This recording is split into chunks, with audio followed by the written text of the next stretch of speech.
ஆண்டவர் இயேசு கிறிஸ்துவில் அன்பு நிறைந்த சகோதரர்களே, சகோதரிகளே, கோடி அற்புதர் புனித அந்தோணியாருடைய அன்பு நிறைந்த பிள்ளைகளே, உங்கள் அனைவருக்கும் இயேசுவின் இனிய நாமத்தில் அன்பு கலந்த வணக்கத்தையும் வாழ்த்துக்களையும் தெரிவித்துக் கொள்கிறேன்.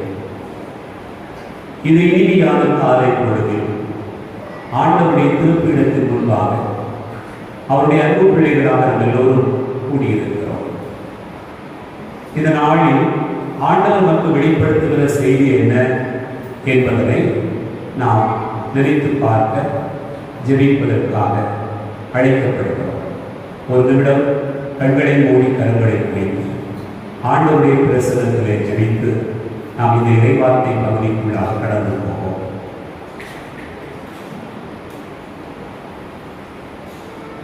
எங்கள் அன்பின் பரலோக பிதாவே, உம்மை போற்றுகிறோம், புகழ்கிறோம், உமக்கு நன்றி கூறுகிறோம். ஆண்டவரே, நீர் எங்கள் மீது வைத்த அன்பு எத்தனையோ வியப்புக்குரியது. வாழும் நாளெல்லாம் நீர் எங்களை பராமரிக்கிறீர். எங்கள் மீது உள்ள அன்பினால் எங்களுக்கு எல்லாமாய் இருந்து ஆசீர்வதிக்கிறீர். நாங்கள் வேண்டுவதற்கும் கேட்பதற்கும் மேலாகவே எங்களுக்கு அருளுகிறேன். நாங்கள் தகுதியற்றவர்களாக இருந்தாலும் எங்களை அன்பு செய்கிறேன். உம்மை மறந்தோ, உம்மை விட்டு போதோ, ஒரு வார்த்தைகளை கேட்க வளர்ந்தோ, உங்களுடைய செயல்களை அறிந்தும் அறியாதவர்கள் போல நடந்து கொண்டோம். ஆனாலும் நீ எங்களை தேடி காணாமல் போன ஆட்டை தேடி கண்டுபிடித்தது போல ஆண்டவரே, எங்களை கண்டதும் உம்மோடு அரவணைத்துக் கொள்ள நீர் விரும்பினேன். உன் தோல்வே இருக்க வேண்டும் என்று நீ விரும்புகிறேன். அந்த ஆண்டவரே, நாங்களோ உம்மை மறக்கிறவர்களாக, உம்மை விட்டு ஓடுகிறவர்களாக, உன் குரல் கேட்டும் கேட்காத ஆடுகளாய் இருக்க விரும்புகிறோம். ஆனால் இந்த நாளிலே மீண்டுமாய் நீ எங்களை அன்பு செய்கிறேன். எவ்வளவாய் நீர் அன்பு செய்கிறேன் என்றால், உன் திருமகளையே எங்களுக்காக அனுப்பி சிலுவை சாவை ஏற்கும் அளவுக்கு, அவர் தன்னையே கையளிக்கிற அளவுக்கு எங்கள் மீது அன்பு போட்டார். அந்த அன்பை நினைத்து பார்க்கிறோம். இது நாளில் அந்த அன்புக்காக நன்றி கூறுகிறோம். ஆண்டவரே, இந்த வேளையை நாங்கள் ஜெபிக்கிறோம். ஒரு அன்பின் வார்த்தைகளை நாங்கள் கேட்கும் பொருட்டு எங்களுடைய உள்ளங்களில் திறந்தது. வழிநெடுக அவர் நம்மோடு பேசிக் கொண்டிருக்கிற போது நம்முடைய உள்ளம் பற்றியதில்லையா என்று எம்மாவு வழியில் சில சீடர்கள் பேசிக் கொண்டார்கள். அதுபோல ஆண்டவரே, ஒரு வார்த்தையால் எங்களுடைய உள்ளம் பற்றியதையும், ஒரு வார்த்தையின் ஒளியால் எங்கள் வீடு நிரம்பவும், ஒரு வார்த்தையின் ஒளியால் எங்களுடைய வாழ்வெல்லாம் பிரகாசமாய் இருக்கவும் நீரே எங்களோடு இருக்கிறார். இந்த வேளையில் ஜெபிக்கிறோம். என் ஜெபம் கேடு நல்ல பிதாவே. இயேசு வாழ்க, மரியே வாழ்க, இயேசுவே புகழ், இயேசுவே நன்றி. Praise the lord. Hallelujah. Amen. ஆண்டவர் இயேசு கிறிஸ்துவிலே அன்பார்ந்த சகோதர சகோதரிகளே, திருவருகை காலத்தினுடைய 4வது ஞாயிற்றுக்கிழமை வழிபாட்டை நாம் சிறப்பிப்பதற்காக இங்கே கூடியிருக்கிறோம். இன்று இரவு நாம் இயேசுனுடைய பிறப்பு பெருவிழாவை கொண்டாடுவதற்காகவும் தயாராக இருக்கிறோம். ஆகவே இன்று நாம் இந்த வழிபாட்டில் ஆண்டவரோடு இணைந்த நிலையை பயணிப்பதற்கான அழைப்பை பெற்றிருக்கிறோம். உங்கள் எல்லாருக்கும் தெரியும், கடந்த வாரங்களிலே நாம் எப்படி இந்த திருவருகை காலத்தை கொண்டாடி கொண்டிருக்கிறோம் என்பதை நீங்கள் அறிவீர்கள். முதல் வாரத்திலே நம்பிக்கையின் வாரம் என்று கொண்டாடினோம். 2வது வாரத்தை அமைதியின் வாரம் என்று கொண்டாடினோம். கடந்த வாரத்தை நாம் மகிழ்ச்சியின் வாரம் என்று கொண்டாடியிருக்கிறோம். இந்த வாரம் அன்பின் வாரம் என்று நாம் மெழுகுவதை ஏற்றி வைத்திருக்கிறோம். ஆகவே இந்த அன்பின் வாரத்தினுடைய நிறைவாக இயேசு தூய்மையின் அடையாளமாக இன்று அவர் பிறந்த அந்த வேளையில் நாம் வெண்மையின் திரியை ஏற்றிருக்கிறோம். அன்பார்ந்த சகோதர சகோதரிகளே, இது அன்பின் வாரத்தை நினைவு கூறுகிற போது அன்னை மரியாதைத்தான் நாம் இன்றைக்கு நம்முடைய சிந்தனையாக எடுத்துக்கொண்டு தியானிக்க வாசகங்கள் கொடுக்கப்பட்டிருக்கிறார். கவிதையை கூட அன்னை மரியாளுக்கு கொடுக்கக்கூடிய அந்த அன்பான அழைப்பை மரியாள் ஏற்று பதில் சொல்கிற அந்த இடத்தில் அவருடைய அன்பின் உச்சம் வெளிப்படுவதை நாம் நினைத்து பார்க்கிறோம். நாம் ஒவ்வொருவருமே பெற்றுக்கொண்ட அந்த அன்பை பிரதிபலிக்கிறவர்களாக வாழ வேண்டும் என்பதை இந்த நாளினுடைய வாசகர்கள் நமக்கு வெளிப்படுத்துகிறார். ஆகவே இறைவார்த்தை முழுக்க நாம் இன்றைக்கு தியானிக்க இருப்பது அன்பை மையப்படுத்திய ஒரு செய்திதான் என்பதனை நாம் நினைத்து பார்க்கிறோம். அன்பு அன்பு அன்பு என்று சொல்லுகிறோம்.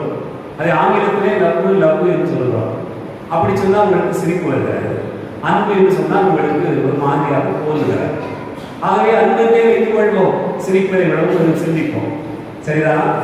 இப்ப அன்புனா என்ன? இந்த கேள்வி நம்ம ஏற்கனவே பலமுறை கேட்கிறோம். நீங்க ரொம்ப அன்புக்குரியவர்கள். சாமியார் பிரசங்க ஆரம்பிக்கும் போதே எப்படி ஆரம்பிக்கிறார்? அன்புக்குரியவர்களே, அன்பார்ந்தவர்களே, உலகத்தில் எல்லா மூலை முழுக்குகளிலும் எங்கெல்லாம் ஆண்டவருடைய வார்த்தை அறிவிக்கப்படுகிறதோ அங்க எல்லா சாமியாரும் முதல் தொடங்குற வார்த்தை என்ன? அன்பார்ந்த மக்களே என்றுதான் தொடங்குகிறார். நாம் எல்லாரும் அன்பார்ந்த மக்கள் என்பதை அவர்கள் எல்லோரும் அறிந்திருக்கிறார்கள். ஆக நீங்கள் எல்லோரும் அன்புக்குரியவர்கள் என்பதை அறிந்திருப்பதனால் அன்பார்ந்தவர்கள் என்று சொல்கிறோம். இப்ப அன்புனா என்ன? ரொம்ப பயங்கரமான ஒரு கேள்வி, யாருமே பதில் சொல்ல முடியாது. அன்புனா என்ன?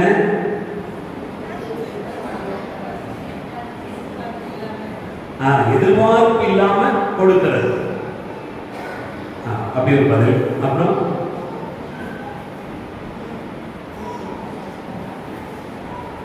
உற்சாகம் ஆகிறது தான். இயேசு வாழ்க, மரியே வாழ்க. அன்பு என்றால் என்ன? அன்பார்ந்தவர்களே, அத்தனையும் கொடுப்பதுதான் அன்பு என்று கூறுவேன் அப்படின்னு சொல்லி ஒரு பாட்டு வருகிறார். அப்ப அன்புனா என்ன என்று நாம் ஒவ்வொருவருமே நம்முடைய உள்ளத்திலே கேள்வி கேட்டு பார்க்கிறோம். நேற்றைக்கு ஒருத்தட்ட பேசிக்கிட்டு இருந்தேன். இப்போ அவங்கள பார்த்து கேட்டேன், உங்களுக்கு யார் சொன்னா அப்படியே நீங்க கீழ்ப்படுவீங்க அப்படின்னு கேட்டேன். கடவுள் சொன்னா மட்டும் நான் அப்படியே கீழ்ப்படுவேன்னு சொன்னாங்க. வேற யாரும் சொன்னா கீழ்ப்படுவீங்களா?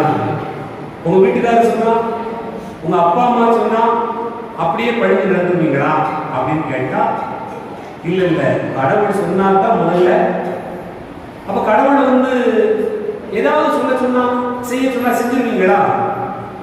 என்னை படைச்ச கடவுள் கட்டாயமா எனக்கு தீமையானதை செய்ய மாட்டார், நன்மையானதை தான் செய்ய சொல்லுவார். அதனால அவர் என்ன சொன்னாலும் கீழ்ப்படிவேன் அப்படின்னு சொன்னாங்க. நான் நினைச்சு பார்க்கிறேன், அன்பார்ந்தவர்களே, அன்பு என்றால் எல்லாவற்றையும் கொடுப்பது, அன்பு என்றால் பிரியமாக செய்வது, அன்பு என்றால் பொறுமையுள்ளது, அன்பு என்றால் இப்படி நிறைய வார்த்தைகளில் பவுலே நமக்கு விளக்கி சொல்லி இருக்கிறார். ஆனால் அன்னை மரியாளுடைய வாழ்க்கையில் இந்த இரண்டு வாக்கியங்களும் அன்பினுடைய உச்சத்தினுடைய வெளிப்பாடு என்பதை நினைத்து பாருங்கள். இதோ ஆண்டவருடைய அடிமை, உமது சொற்படியே எனக்கு நிகழட்டும் என்று சொன்னார்களா, அதுதான் அன்பு. பாருங்க, நீ என்ன சொன்னாலும் சரி, கடவுளே நீ என்ன சொன்னாலும் சரி, இதை விடவும் அன்பு எப்படி இருக்க முடியும்? நாம நினைக்கிறோம், ஒருத்தர் அன்பு செய்யறோம்னு சொன்னா, ஒருத்தர் விரும்புறோம்னு சொன்னா, அவங்களுக்கு விரும்புகிற மாதிரி, அவங்களுக்கு தேவைப்படுற மாதிரி, அவங்க ஏற்றுக்கிறது மாதிரி, அவங்களுக்கு என்ன சொன்னா பிடிக்குமோ அதை பேசுறது என்னது? அன்பா? வேற என்னமா? அன்புதான். ஆனா அன்னை மரியாள் அதையே எப்படி சொல்கிறார்கள் சொன்னால், இன்னொரு படி மேலாக, ஆண்டவரே எனக்கு என்ன நேர்ந்தாலும் பரவாயில்லை, நான் உங்களுடைய அடிமை, உமது சொற்படியே எனக்கு நடக்கட்டும் என்று சொல்கிறார் அல்லவா? இதுதான் அன்பினுடைய ஒரு உச்சம். ஆகவேதான் இந்த அன்பின் வாதத்தில் அன்னை மரியாளை குறித்து நாம் தியானிக்க அழைக்கப்படுகிறோம். அன்பார்ந்தவர்களே, உலகத்தில் எல்லாருக்கும் ஒரு கேள்வி அல்லது ஒரு மாதிரியான எண்ணம். எப்படிப்பட்ட எண்ணம் சொன்னா, எல்லாமே நான் நினைச்சதான் நடக்கும். உலகத்துல எல்லாருக்கும் அப்படி இருக்கா இல்லையா? நீங்க நினைச்ச மாதிரி நடக்கணும்னு விரும்புறீங்களா இல்லையா? விரும்புறீங்க. அன்பார்ந்தவர்களே, நான் சொல்றதை கேளுங்கயா அப்படின்னு சொல்றோம். வீட்டில் சொல்றோமா இல்லையா? ஒரு பள்ளிக்கூடத்துல, ஒரு அலுவலகத்துல, வேலை செய்யற இடத்துல, 2 பேர் கூடிய ஒரு இடத்துல, கடையில, தெருவுல, எந்த இடத்துல எடுத்துக்கிட்டாலும் நான் சொல்றபடி கேளுங்க, நான் சொல்றதுதான் சரி, நான் சொல்றதுதான் சரி என்று சொல்கிற ஒரு நிலையை பார்க்கிறோம். ஒரு நாள் வீடு சந்திக்க போயிருக்கேன் ஒரு வீட்டுக்கு. அந்த வீட்டில் இருக்கக்கூடிய அவங்க அம்மா அப்பா, ஃபாதர் வாங்கப்பா உட்கார்ந்து பாருன்னு சொல்லி பேசிக்கிட்டு இருக்காங்க. வெளியே போயிட்டு ஒரு 4 வயசு பிள்ளை வீட்டுக்கு நுழையுது. ஏப்பா உனக்கு அறிவு இருக்கான்னு கேட்டு. எத்தனை வயசு பிள்ளை? 4 வயசு பிள்ளை. அவங்க அப்பா இப்பதான் கைகால் முளைச்சிருக்கு. அதுக்கு முன்னாடி நீ என்னை பார்த்து கேள்வி இருக்கிற எத்தனை தடவை சொல்றதுப்பா, செருப்ப வாழிய படாது, ஓரத்தை போட வேண்டியதானப்பா. எப்படி நான் சொல்றதை கேட்க இருக்கு இல்லையாப்பா? சின்ன பிள்ளையில இருந்து பெரிய ஆள் வரைக்கும் எது போகணும்னா நான் சொல்றதை கேட்கணும், நான் சொல்றதை கேட்கணும், மற்றவங்க கேட்கணும் அப்படிங்கிற ஒரு எண்ணம் ஏன் எழுதுறாரு? நான் சொல்றதா சரி, நான் சொல்றதை மற்றவங்க கேட்கணும் அப்படிங்கிற எண்ணம் எதற்காக எழுதுறது? 3 காரணங்கள் இருக்கிறார்.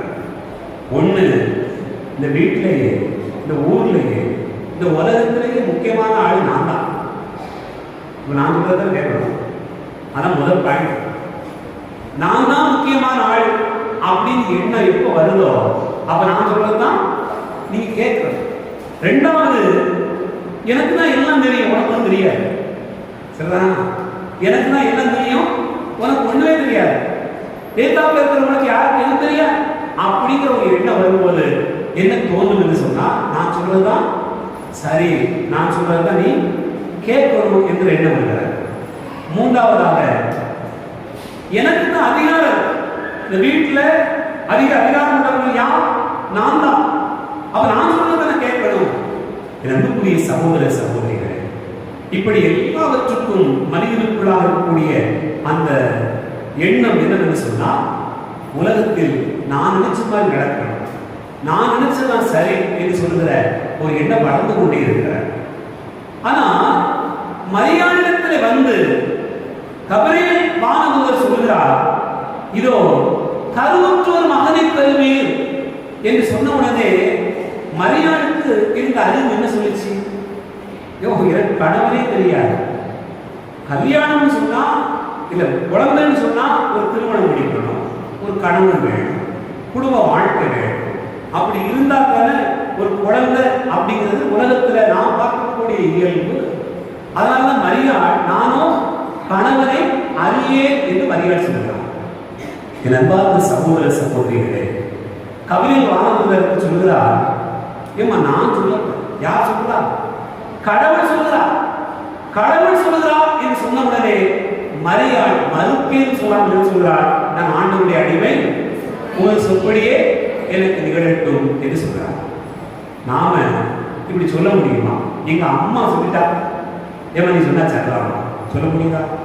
எங்க அப்பா சொல்லிட்டாங்க அதனால சரலாம், எங்க அண்ணன் சொன்னா அதனால எங்க அண்ணன் சொல்றது நான் பிடிக்கிறேன், எனக்கு பிடிக்கிறதா, எனக்கு ஏற்றுக்கிட முடியலதா, என்னால புரிஞ்சுக்கிட முடியலதா, என்னால இதை எப்படி சொல்ல முடியலதா, அவன் என்ன இப்படி சொல்லிக்கிட்டே இருக்கான், ஆனாலும் பரவாயில்ல எங்க அண்ணன் சொல்லிட்டான், எங்க அக்கா சொல்லிட்டா, எங்க அப்பா சொல்லிட்டாங்க, எங்க அம்மா சொல்லிட்டாங்க, அதுக்காக நான் செய்யறேன் அப்படின்னு சொல்ல முடியுமா? முடியாது.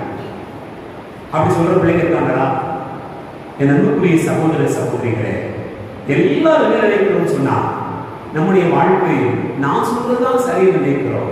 எனக்கு பெரியவர்கள் ஒருவர் சொன்னால் அது சரி என்று ஏற்றுக்கொள்கிற மனப்பக்குவம் வருகிறதா என்று சொன்னால் அங்குதான் அன்பு வெளிப்படுகிறது.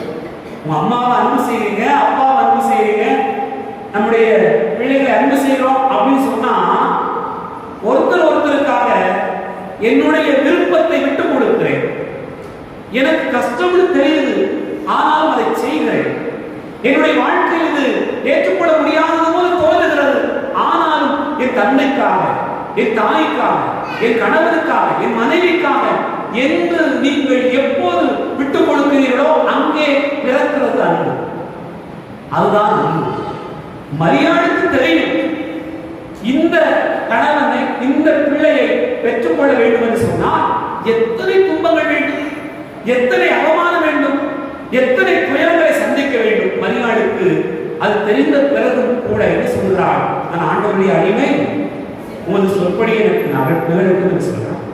அதுதான் அன்புக்குரிய சகோதர சகோதரிகளே, அன்பினுடைய உச்சம் என்று சொன்னால், நமக்கு பிரியமில்லை என்று சொன்னால், நமக்கு விருப்பமானது நடக்கவில்லை என்று சொன்னால், நான் அன்பு செய்கிறவர்களுக்கு விருப்பமானதை செய்வதற்கு யார் முன் வருகிறாரோ அதுதான் அன்பு.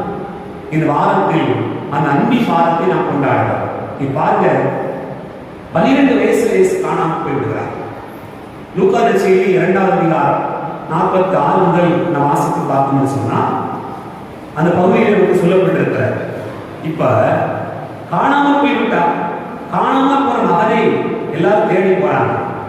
49வது வசனத்தில் நம்ம பார்க்கிறோம், ஆண்டவர் சொல்கிறார், நான் என் தந்தையினுடைய அலுவல்களில் ஈடுபட்டிருக்க வேண்டும் என்பது உங்களுக்கு தெரியாதா அப்படின்னு சொல்லி மரியாதை பார்த்து சொல்கிறார். அன்பார்ந்தவர்களே, மரியாதைக்கு என்னன்னு புரியுமா? என்ன நடக்குது தெரியுமா? புரியல, தெரியல. ஆனால் மரியாதை என்ன சொல்லிக் கொண்டார் என்று சொன்னா, இந்த நிகழ்ச்சிகளை எல்லாம் தன்னுடைய உள்ளத்தில் நிறுத்தி வைத்துக் கொண்டார். அன்பார்ந்தவர்களே, மரியாள் தன்னுடைய வாழ்க்கையில் கடவுள் வைத்திருக்கக்கூடிய திட்டத்தை எல்லாம் உள்ளத்தில் வைத்துக் கொண்டே சிந்தித்துக் கொண்டு போனார். நாம் என்ன பார்க்கிறோம் என்று சொன்னால், ஒரு நாள் நான் அடைகாக்கிறேன், என் உள்ளத்திற்குள்ளாக ஆண்டவருடைய வார்த்தை அடைகாக்கிறேன். ஒரு நாள் அதற்குள்ளாக வெளிப்படும், அது பொறித்து வெளிவரும். அப்போது நான் ஆண்டவருக்காக வாழ்ந்த வாழ்க்கை வெளிப்படும் என்பதை மரியாதை அறிந்திருந்தார். அதுதான் அன்பினுடைய உச்சம், அதுதான் அன்பினுடைய வாழ்வு. அன்புக்குரியவர்களே, தன்னுடைய உள்ளத்தில் நிறுத்திக் கொண்டிருந்தார். இடையர்கள் வந்தார்கள், விண்மீனை கண்டோம், ஒளியை கண்டோம், பேரொழியை கண்டோம் என்று சொன்னார்கள். மரியாதை நிகழ்ச்சிகளை எல்லாம் உள்ளத்தில் வைத்து சிந்தித்துக் கொண்டிருந்தார் என்று சொல்லப்பட்டிருக்கிறார். எல்லா இடங்களிலும் மரியாதை குறித்து வருகிற போதெல்லாம் உள்ளத்தில் வைத்து சிந்தித்துக் கொண்டிருந்தாள். உள்ளத்தில் ஆண்டவருடைய வார்த்தையை அடைகாக்க தன் வயிற்றில் சுமந்த மகனை உள்ளத்தில் மீண்டும் வார்த்தையாய் சுமக்கிறாள். அந்த சுமையினால் மரியாள் அடைகாத்தது எதற்காக? தன் அன்பினுடைய உச்சம் அது ஒரு நாள் வெளிப்பொழுது அறிந்திருந்தார். அன்புக்குரிய சகோதர சகோதரிகளே, எங்க அம்மா எங்க அப்பா சொன்னாங்க, எனக்கு கசப்பா, எனக்கு பிடிக்கல, எனக்கு விருப்பமா இல்லை. ஆனாலும் என் அம்மாவுக்காக அப்பாவுக்காக உள்ளத்தில் வைத்துக் கொண்டிருக்கிறேன் என்று யார் ஒருவர் என் கணவனுக்காக என் மனைவிக்காக நான் இதை உள்ளத்தில் வைத்துக் கொண்டே இருக்கிறேன் என்று சொல்ல முடியும் என்று சொன்னால் அதுதான் அன்பினுடைய வெளிப்பாடு. அங்கேதான் மரியாள் சொல்கிறார், நான் ஆண்டவருடைய அடிமை, உமது சொற்படியே எனக்கு நிகழட்டும் என்று சொல்கிறார். இயேசு வாழ்க, மரியே வாழ்க. எனக்கு புரியுதுங்களே, இது யார் சொல்ல முடியும்? இப்படி யார் சொல்ல முடியும்? உமது சொற்படியே நடக்கட்டும் அப்படின்னு யார் சொல்ல முடியும்? அப்படின்னு நீங்க பார்த்தீங்கன்னு சொன்னா, விவிலியத்தின் அடிப்படையில் பார்க்கிற போது 2 பேர் தான் சொல்ல முடியும். ஒருத்தர் நம்பிக்கை உள்ளவர், இன்னொருவர் தாழ்ச்சி உடையவர். இது 2 இருந்தால் தான் நீங்க என்ன செய்ய முடியும்? உமது சொற்படி நடக்கட்டும். எப்போ உனக்கு விருப்பமானதை செய்யறது, எப்பா உங்களுக்கு விருப்பமானதை செய்யறது, கணவரை பார்த்து, மனைவியை பார்த்து, பிள்ளைகளை பார்த்து, ஒருவருக்கு ஒருவர் அப்படி சொல்ல முடியும் என்பதையே விவிலியம் நமக்கு கற்றுத்தருகிறது. மற்றவர்கள் எல்லாத்துக்கும் என்ன தோணும்? நான் சொல்றதுதான் சரி, மற்றவங்க சொல்றது சரியில்லை என்று தோணும். அன்புக்குரியவர்கள் அப்படி சொல்லுவார். ஓ, எனக்கு தெரிஞ்ச ஒரு பெண் திருமணம் முடிச்சு 3 மாசத்துல வீட்டுக்கு வந்துட்டான். வீட்டுக்கு வந்த சமயம் சொல்றா, எனக்கு உடனே டைவர்ஸ் வாங்கி கொடுங்க. அப்போ எல்லாரும் கூட்டிட்டு வந்து பேசுறோம். அப்ப அந்த பிள்ளை சொல்றா, நானா ஏற்கனவே சொன்ன அந்த மாப்பிள்ளை ஆக மாட்டான், அவனுக்கு போய் கெட்டி வச்சுக்கிட்ட, அவன் தான் நல்லா இருக்குமானா எனக்கு தெரியும், முதல்ல தெரியும், இப்படி ஆகும் தெரியும், அதனாலதான் இப்ப வந்து நிக்க. பார்த்தவர்களே, ஏற்கனவே தீர்மானிச்சுட்டான். நம்ம அப்படிலாம் கிடையாது. அப்படிலாம் ஒருவேளை யாராவது தீர்மானிச்சிருந்தோம்னா நிறைய குடும்பங்கள் இல்லாமல் போயிடும். நிறைய குடும்பங்கள் வாழ்வதற்கான காரணம்னு சொன்னா ரைட்டு போட்டோம், ரைட்டு போட்டோம், சரி நடக்கட்டும் அப்படிங்கிறது போல ஒரு அன்பை வெளிப்படுத்தி கொண்டு இருப்பதனால் போய்கொண்டே இருக்கிறார். இல்லை என்று சொன்னால் நிறைய சிக்கல்கள் வந்து கொண்டிருக்கும். அப்படின்னு சொன்னால் நான் சொன்ன மாதிரி நடந்தால்தான் நான் வாழுவேன் என்று சொல்கிற ஒரு நிலையை பார்த்தேன். இப்போ நம்ம ஊர்ல இருந்து ஒரு தடவை டூர் அரேஞ்ச் பண்ணிட்டோம். அப்போ கேரளாவுக்கு போயிடலாம்னு நினைச்சிருந்தோம். இப்போ திடீர்னு யோசனையாக இருந்து வந்தது, கேரளாவுக்கு போகல, கேன்சல் பண்ணிட்டோம். 4 மணிக்கு போனோம். பஸ்ஸில் உட்காந்து ஒருத்தர் டைலாக் பேசிட்டே இருக்கிறார். நான் அப்படியே நடந்து போகிற பாதி கேட்டு கேட்காம போனேன். அப்போ ஒருத்தர் சொல்கிறார், அதுதான் சொன்னேன், இந்த ஆளுக்கு கொஞ்சம் கூட அறிவே இல்லை. அப்பவே இவர் வந்து கேரளாவுக்கு போயிருக்கலாம், இங்க வந்து நாகூர் போய் மாயா மாயா பாடுறாங்க அப்படின்னு அவர் சொல்லிக்கிட்டே இருந்தார். பாருங்க, மனசுக்கு எதுவும் தோணுதுன்னா, விடப்பா விடப்பா, என்னது அதான் முடிஞ்சு வச்சுடா, அட்ஜஸ்ட் பண்ணி போக வேண்டியதானே அப்படிங்கிற மனசு வரதில்லை. அப்படி வந்தா என்ன சொல்லுவோம், நான் ஆண்டவருடைய அடிமை, உங்க சொல்படி நடந்துச்சு, சாமியார் சொல்லிட்டா போவே போவே அப்படி சொல்ல மனசு வரும். விடுதலை சொல்றாரு, என்ன செய்ய அப்படிங்கிற என்ன செய்ய அப்படி சொல்ற அளவுக்கு மனசு வரும். நிறைய நேரங்கள் அப்படி வர்றதே இல்லை. என் அன்பார்ந்த சகோதர சகோதரிகளே, நான் சொன்னதான் சரி அப்படிங்கிற ஒரு மனநிலை வருகிற போது அன்பு இல்லாமல் போய்விடுறார். அதுதான் மிக முக்கியமான. இப்ப அன்பினுடைய வெளிப்பாடை பாருங்கள். பேதுரு கடலில் மீன் பிடித்துக் கொண்டிருக்கிறார். லூக்கா செய்தி 5வது அதிகாரம் 5வது வசனத்தில் வாசிக்க இருக்கிறார். கடலில் மீன் பிடித்துக் கொண்டிருக்கிறார். எல்லாருமாக சேர்ந்து மீன் பிடித்துக் கொண்டிருக்கிறார். கை வலிக்க, தோல் வலிக்க, இரவெல்லாம் கண் விழித்து பார்த்து மீன் பிடிச்சிட்டு வராங்க. மீன் பிடிச்சு ஒண்ணுமே கிடைக்கிறது. இயேசு வந்தார். வந்த உடனே நைட்டெல்லாம் வேலை வந்தாலும் கடந்து எடுக்கிறார். வந்த உடனே வலைகளை எடுத்துக்கொண்டு ஆழப்பூர் போய் போடுங்க அப்படின்னு சொன்ன உடனே பேர் என்ன சொல்றார் வாசிங்க. என்ன சொல்லிட்டாரு? அப்படியே சொல்லி முடிச்சாரா? லூக்கா செய்தி 5வது அதிகாரம் 5வது வசனத்துல சொல்றாரு, ஐயா இரவு முழுவதும் நாங்கள் பாடுபட்டு உழைத்தும் ஒன்றுமே கிடைக்கவில்லை, ஆனால் சொற்படியே நான் ஆண்டவருடைய அடிமை, உங்கள் சொற்படியே எனக்கு நடக்கும். இங்க என்ன சொல்றாரு பேரு? எனக்கு ஒன்றும் முடியல, ஆனாலும் உன் சொற்படியே வலைகளை போடுகிறேன். என் அன்பார்ந்த சகோதர சகோதரிகளே, எனக்கு தெரியாதா மீன் எப்ப கிடைக்கும் எப்ப கிடைக்காதுன்னு? கடல்லே வாழ்ந்தவை நான், கடல்லே பயணப்பட்டு இருக்கிறேன். கடல் தான் கதை, வாழ்ந்தான் சாவந்தான் கடல் தான். அப்படி வாழுகிற பேரு கூட என்ன சொல்றார்? உன் சொற்படியே வலைகளை போடுங்க. மரியாள் சொல்றார், உன் சொற்படியே என் வாழ்க்கை நடக்கும் சொல்றார். என் அன்புக்குரிய சகோதர சகோதரிகளே, அப்படி சொல்லுகிற இடத்தில் தான் பெருமளவு மீன் ஏற்படுகிறது, பெருமளவு மகிழ்ச்சி உண்டாகும், பேரன்பு வெளிப்படுகிறார். அதை நாம் விழித்திலே பார்க்கிறோம். அதே போல யோவான் செய்தி 2வது அதிகாரம் 5வது வசனத்திலே கானான் திருமணத்தின் போது மரியாள் என்ன சொல்கிறார்? அவர்களுக்கு சொல்வதெல்லாம் செய்யுங்கள், அவர் சொற்படியே நீங்க நடந்து வாருங்கள் என்று சொல்றார். கல்யாணத்துக்கு என்ன போச்சு? என்ன இல்லாம போச்சு? என்ன இல்லாம போச்சு? சோறு இல்லாம போச்சு. இயேசு வாழ்க. சோறு இல்லாம போச்சு. இயேசு வாழ்க. ரசம் இல்லாம போச்சு. இயேசு வாழ்க. உங்களை பாராட்டுறேன். சோறு தின்னு போச்சு, ரசம் தின்னு போச்சு. மண்டபத்தை கட்டியிருக்கோம், சோதை போட்ட வேண்டியிருக்கோம். கல்யாணம் என்ன தின்னு போச்சு? ரசம் தின்னு போச்சு. இயேசு வாழ்க. ரசம் தின்னு போனா என்ன கொடுக்கணும்? ரசம் கொடுக்கணுமா விஷம் கொடுக்கணுமா? ரசம் தான் கொடுக்கணும். இயேசு என்ன சொன்னாரு? என்ன சொன்னாரு இயேசு? தண்ணீர் என்ன மனுஷன் ரசம் கேட்டா என்னத்தை கொடுக்கணும்? ரசம் கொடுக்கணும். என்ன கொடுத்தா? தண்ணியை கூட நிப்பாட்டுங்க, நிரப்புங்க அப்படின்னு சொன்ன உடனே அவங்க வேடிக்கை சிரிச்சுப்பாங்க, சிரிக்க மாட்டாங்க. என்னமோ தெரியல, அந்த அம்மா எப்படி சொல்லிட்டு போகுது? ரசம் கேட்டா தண்ணியை பார்த்து நிரப்புங்க அப்படி சொல்றாங்க. பார்த்தவர்களே, இயேசு சொல்லுறபடி தண்ணியை நிரப்பாம வேற ஏதாவது பொடி எங்கேயே கலந்துருந்தாங்க என்ன நடந்திருக்கும்? வேற சிக்கல் ஏற்பட்டது. தண்ணியை குழம்பு நிரப்பினால்தான் என்ன வந்துச்சு? ரசம் எதனால வந்துச்சு? இயேசு சொன்னதை கேட்டதுனால ரசம் வந்துச்சு. அதான் பாயிண்ட். சரிதானா? முக்கியமான கருத்தே இருந்தான். இயேசு சொன்னதை கேட்டதுனால என்ன வந்துச்சு? ஆமா, நம்மளும் தண்ணியை ஊற்றி ஊற்றி ஆத்தி பார்க்க வேண்டியதான். திரும்ப திரும்ப தண்ணியை ஊற்றி ஆத்தி பார்த்தா கிடைக்கும், நமக்கு கிடைக்குமான்னு தெரியல. ஆனா இயேசு ஊற்றி ஆத்தி பார்த்தா கிடைக்கும், ரசம் கிடைக்கும். இயேசுவின் பெயரா நீங்கள் வாழ்வீர்கள் என்று சொன்னா வெறும் தண்ணியா இருக்கிறான், ரசமா மாறுவீங்க. வெறும் தண்ணி போல வாழ்க்கை இருக்கிறான், ரசம் போல வாழ்க்கைமா சுவையானதாக மாறுவீர்கள். அன்புக்குரிய சகோதர சகோதரிகளே, என்ன செய்யணுமா?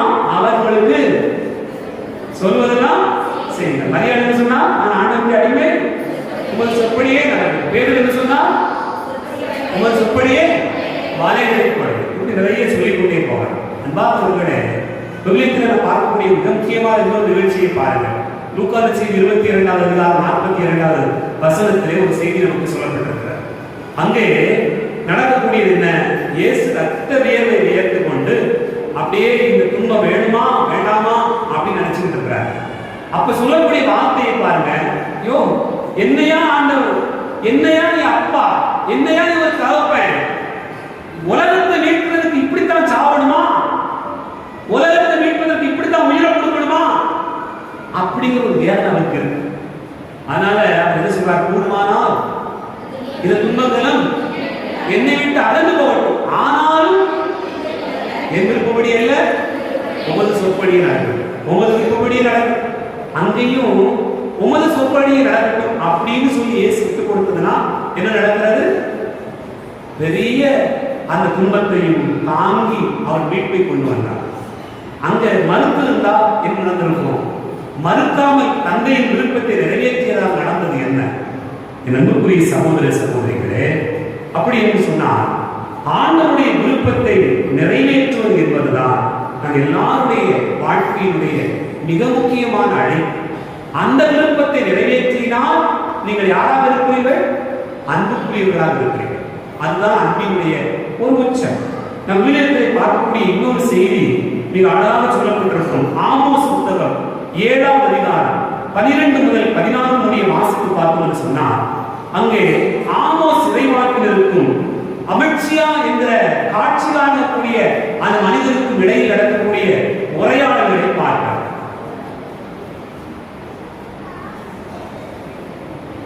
யாரை தேடுகிறீர்கள், நான் தான் என்று உங்களுக்கு சொல்லுங்களேன், போயிட்டு போங்க.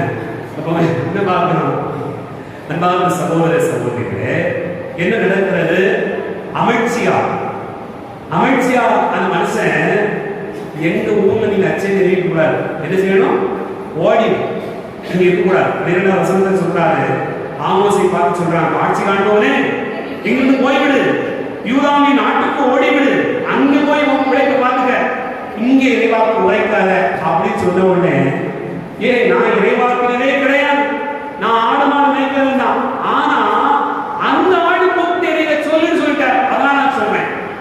இந்த ஆளு கடவுள் கூப்பிட்டு நீங்க சொல்லுன்னு சொன்னார், அதனால சொல்றேன், நானா சொல்லல, அவர் சொன்னதை செய்ய சொல்ல சொன்னாருன்னு சொல்றேன், மரியாதை சொல்ற அவர் சொற்படியே எனக்கு நடக்க.